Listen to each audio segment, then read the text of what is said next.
I'm not a huge fan of sappy romantic songs. Baby girl, you are my world. But this is a love song that I thought, finally, somebody has said something really significant here. I'm Josh Auer. I'm Jerad Atherton. And we are Chapters.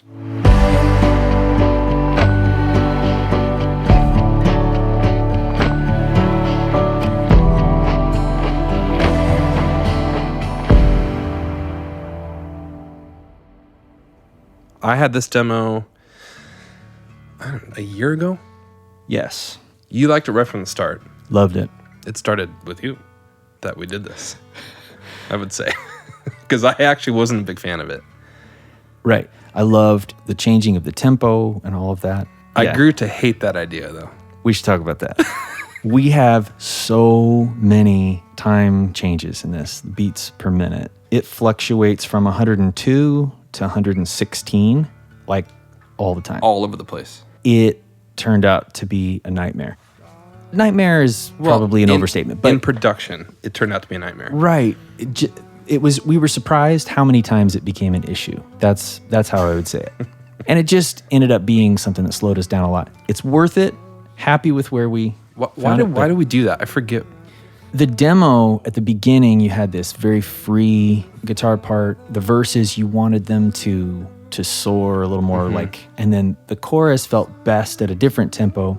And it took a couple weeks to really find the right tempos for each section, right? Mm-hmm. Yeah. I probably spent a total of 4 hours just adjusting the time mapping. Right. So when I first heard that demo, I immediately loved it. I was driving in my car, I remember where I was, and I called you immediately. I was like, we have to do that. And what's funny is the first thing I thought was the same thing I thought for several months. I know exactly what to do with this song. We go really pure, clean, acoustic, piano. That's right. And close, intimate string quartet. Right. That was the wrong approach. I didn't realize that until a lot later, months later. It took a long time to figure out what it really needed, but that would have been like a spoonful of sugar with a bowl full of sugar. Nice Mary Poppins reference right there. You know, it's one of my favorite movies. I do. Of all time. Pretty good. It's great.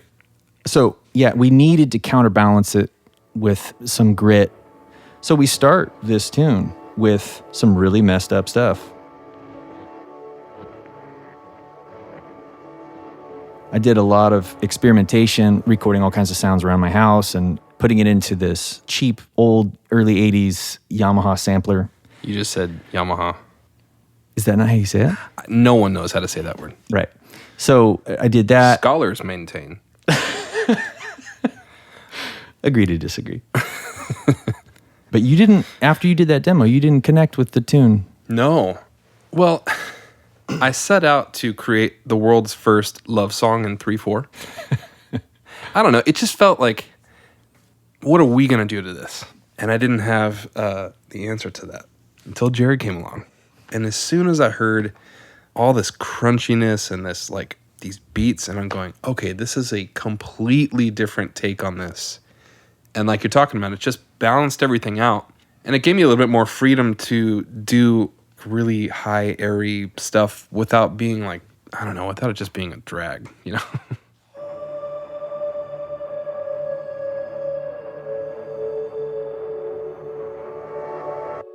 Do you like the Pixies as much as I like the Pixies?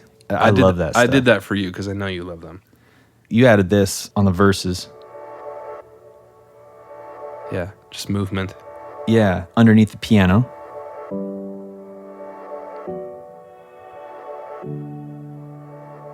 Last year I went camping out in the desert with my family and went for a big long hike with my wife and my son. And as we were walking, we were crunching on all these rocks that were there. And I pulled out my phone and recorded some of it. That's what this is. Gosh. So obviously, that's a couple different recordings of us marching on those rocks. Such a good idea. I thought that's appropriate for the tune to be walking along with my loved ones and all that stuff. But at face value, it's just meaningful to me that in a way, my wife and my son are in this song. track, Yeah. in this piece of art, which That's is kind of cool. I didn't know that. But I took those sounds, put them through that sampler, and then Talk about that sampler. basically a toy.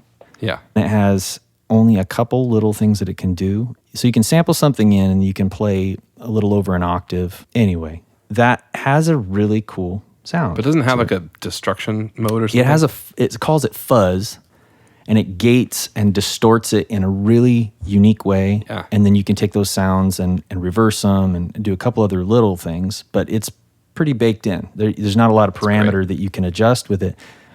I hit something. I was recording on my phone around my house to get that bass drum sound. That low. And then... That poor couch, man. Yeah. And those backbeats were also through that sampler. Oh, one other thing is we're all locked in our houses. And so we're recording everything around our house and trying to make the most of it in our home studios. I thought, it'd really work well is like brushes on a snare, churning the butter kind of a thing. Yeah. So I got a paintbrush from my garage, an Amazon box, I think, cardboard box, and recorded this. Made a loop out of it.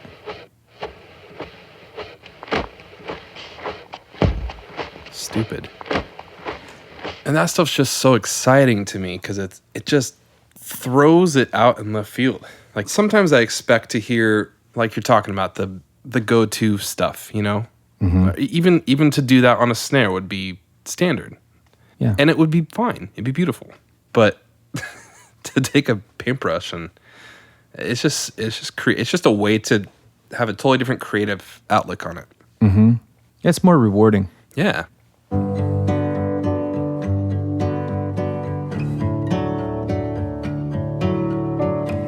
What's up with that guitar? How'd you get the sound, and what guitar is it? It's my father-in-law's, I think it's a 60s Martin. And we've talked about this in the past where it's the same strings that have been on there for 40 years, where they're just kind of rusted and you see dust falling off as you play. And it hurts to play. It is not a comfortable guitar, but it just has this kind of, I don't know, how would you describe it? It just sounds good. It just sounds... It's dark. I also tracked it with 2 Coles, and so they're very dark. And I just did, maybe 2 feet away, left and right. It just kind of captures like me in a small room feel, as opposed to something really direct and really, right in your face. It just has this kind of this warmth to it, but also a little bit of distance, so it's not so aggressive. Mm-hmm. And then I was just really careful. I actually retracked this song, and I played along with all the other instrumentation that we had at that point. And that was really helpful because it allowed me to play to the song a little bit as opposed to, just playing as a scratch track or something. Mm-hmm. It kind of feels like an old wooden ship too. There's lots of weird creaks and stuff that pop out. And I love ships.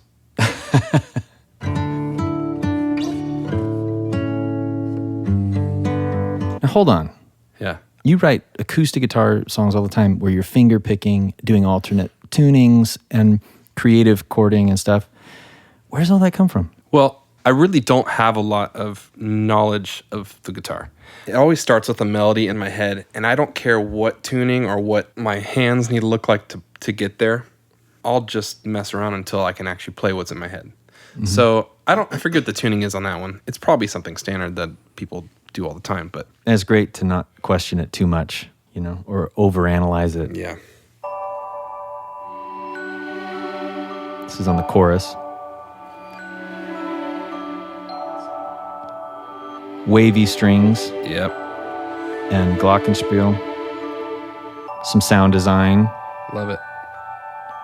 Which is a piano, just tons of reverb and processing and smashed and then smashed and then smashed and chopped up. Now you mean you're just compressing the crap out of it? Mm-hmm. And then what? Distorting it, running it through something else to color it and EQ it and make it different. So it doesn't just sound like a reverb piano. When you do that, do you have a sound in your head that you're trying to execute, or are you just playing around until something happens where you Both. go, ooh, I like that? Both. Yeah, I'll hear something and I go, oh, I think there's something in there. And I'll just process it until I find the thing that I think it has potential for, or I think it has potential to become something, and I just keep messing around until I surprise myself. I'd like to see that. You surprising yourself. What does that look like? Ooh. Ooh.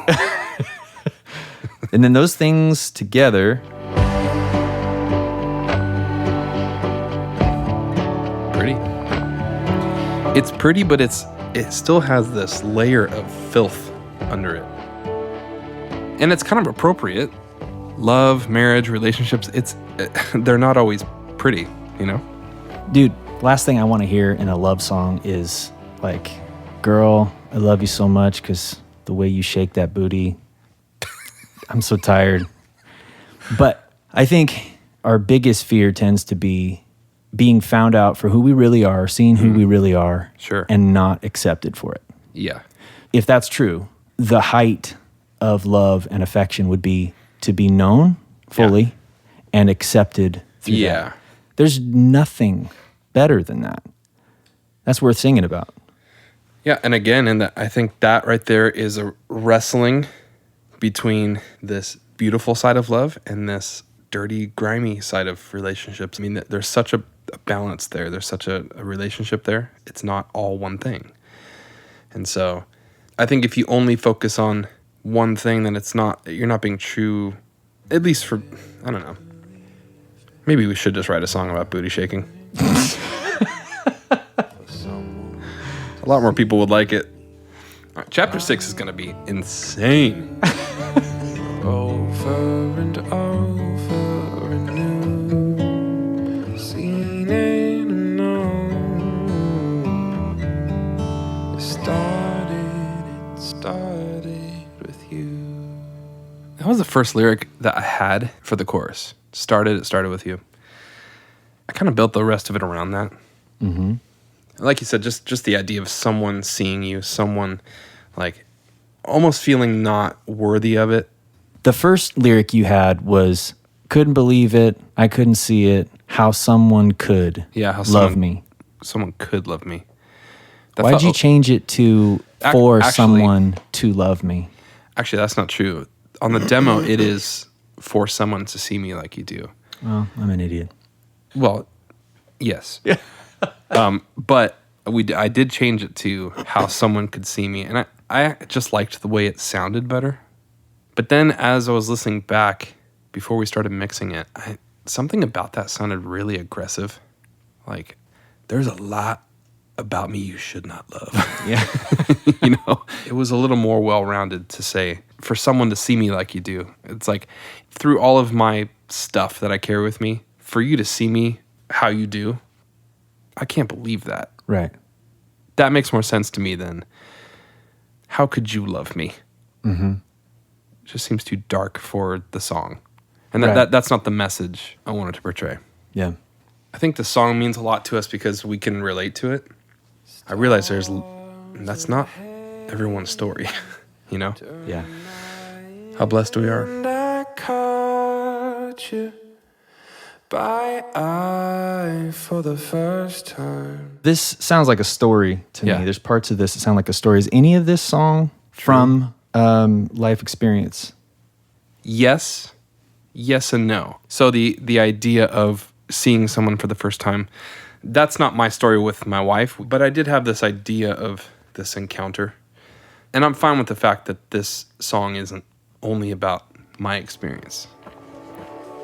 I love this build into I still can't believe it. Yeah. It emphasizes that.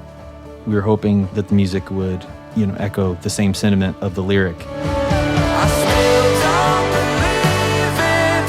I couldn't see it for someone to see me like you do. When I was tracking this song, sometimes I'll have an idea in my head and it just doesn't translate to my voice. And this comes out. Oh,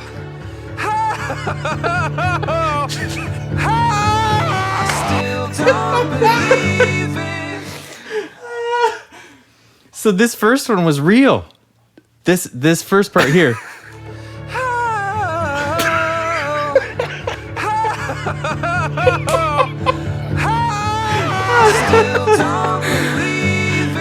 That is my that stuff kills me. It's so funny.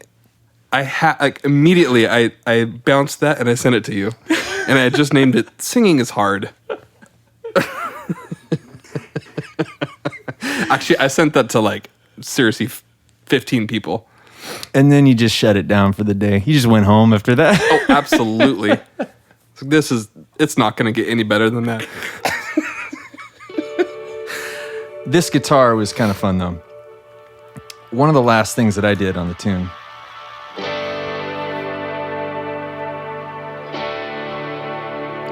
And as I'm playing it, I'm pushing up the knob with my foot to get the delay to feedback. So you can... You missed that one, didn't you? Did I? I don't know. Yeah. How many hours goes into getting that take right there? Yeah, that's the thing. It's funny to go through the sessions and see what actually made it. And in my head, I'm thinking of all the stuff that just sounded so dumb that I didn't keep. I actually arranged for a string quartet, like a full string quartet right. part, reinforcing the melody, but switching instruments. Spent a long time doing that, and We chucked it all. we chucked it all. Whatever. Why not? But we're happy with how it turned out. Yeah, I think it's exactly what it needs to be. It took a long time to get there, but you got to go through the fire, man. Right. You got to take that booty through the fire. Well said. Couldn't agree more. Yeah.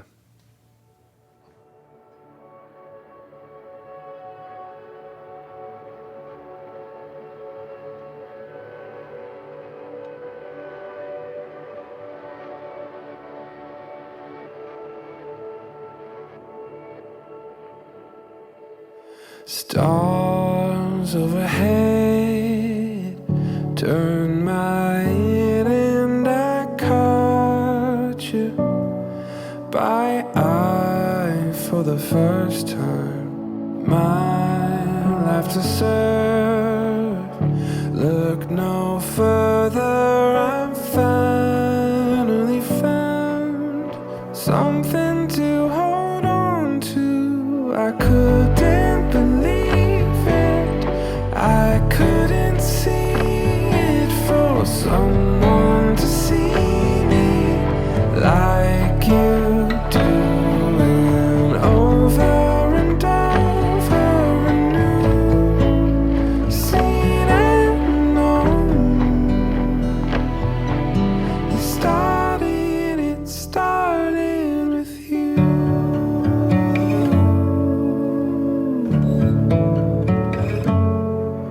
Wasn't over my head, would have run, but instead you were watching, you were listening. Wasn't my turn, couldn't earn what you found in me, someone to hold on to.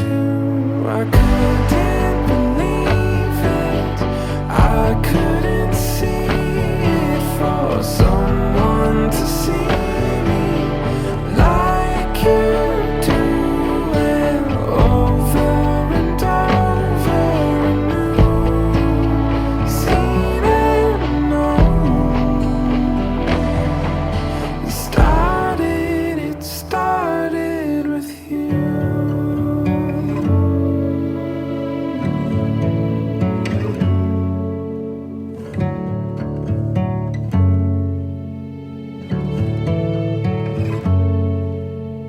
Couldn't believe it, I couldn't see it, for someone to see me like you do, and over and over anew, see It started with you.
Thanks for listening. We have a lot more of these episodes coming soon, so make sure to hit subscribe and follow. You can always find the latest information on the podcast and all of our new releases at wearechapters.com. Oh, oh, oh, oh.